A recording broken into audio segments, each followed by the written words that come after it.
Hi, I'm Margaret Martin. I'm a physical therapist, and for the past 40 years, I've been helping people like you get stronger, move better, and I'm also a certified strength and conditioning specialist and yoga instructor. My books and my website focus mainly on osteoporosis. Osteoporosis doesn't cause hip stiffness, but many of the people who have osteoporosis also have osteoarthritis. And for both these conditions, sitting for more than 30 minutes at a time is not a great idea and will often lead to hip stiffness. If you find yourself taking longer than you'd like and your hips feel stiff or painful when you're getting up from sitting, this video is for you. Let's start by understanding the joint that's causing you the issue. Our hip joints are true ball and socket joints. They not only move forward and backwards, side to side, but they also rotate. For many of you who have had active lifestyles, the cartilage is starting to be worn a little, and the joint always would benefit from a little bit more movement and more muscular support. So these two easy moves have helped hundreds of my patients over the years go from wanting to avoid getting up to looking forward to doing it more often.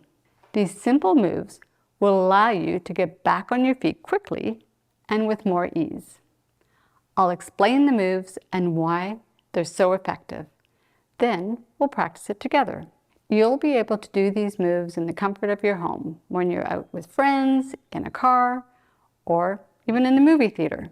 The first move involves limbering up the hip joint. As I mentioned earlier, your hip is a ball and socket joint, and it benefits from gentle rotational movement. So in the very first exercise, we are bringing our feet as close together and knees as close together as you're comfortable. And take a nice relaxed breath in. As you exhale, the knees go apart as though you're moving through quicksand. So it's a slow, controlled motion. You can go as wide as you're comfortable. And inhale, knees back towards one another. Exhale out, keep your body tall. Inhale back together.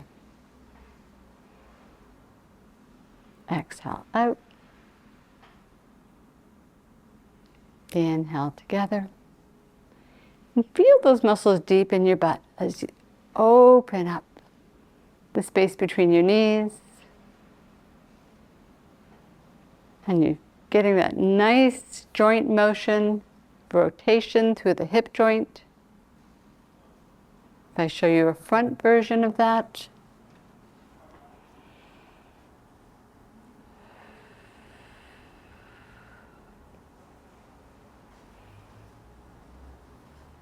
Exhale out.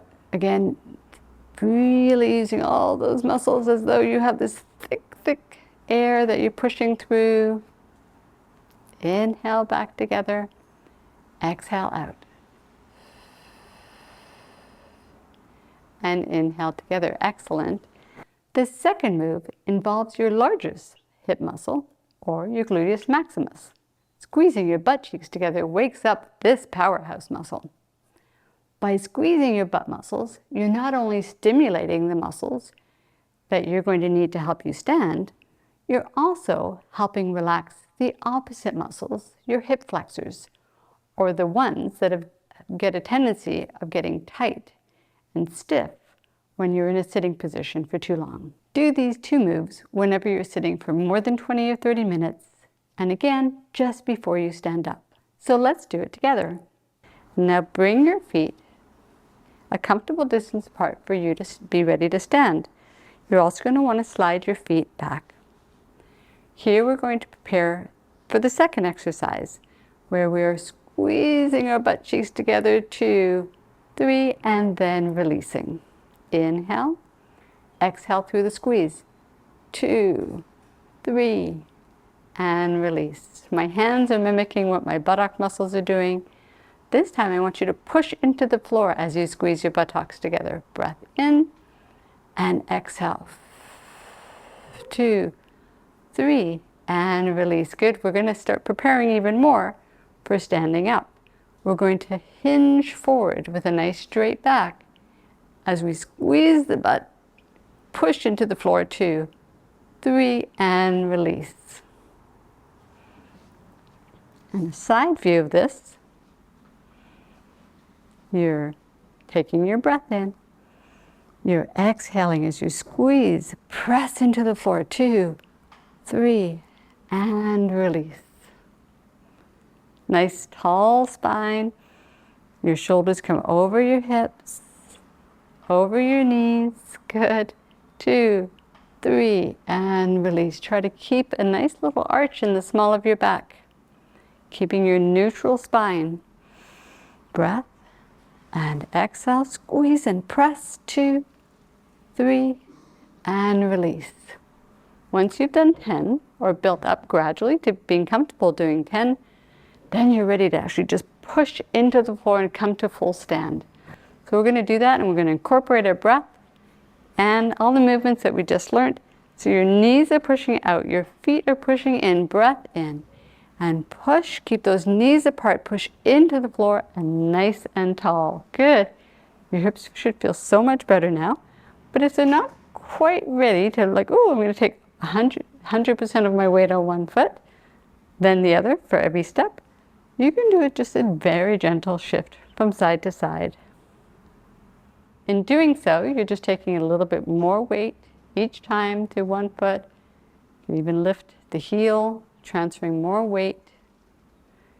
Beautiful. If you're looking for more leg strengthening exercises that will make day-to-day activities easier, you can check out my playlist here. Thank you for joining me today.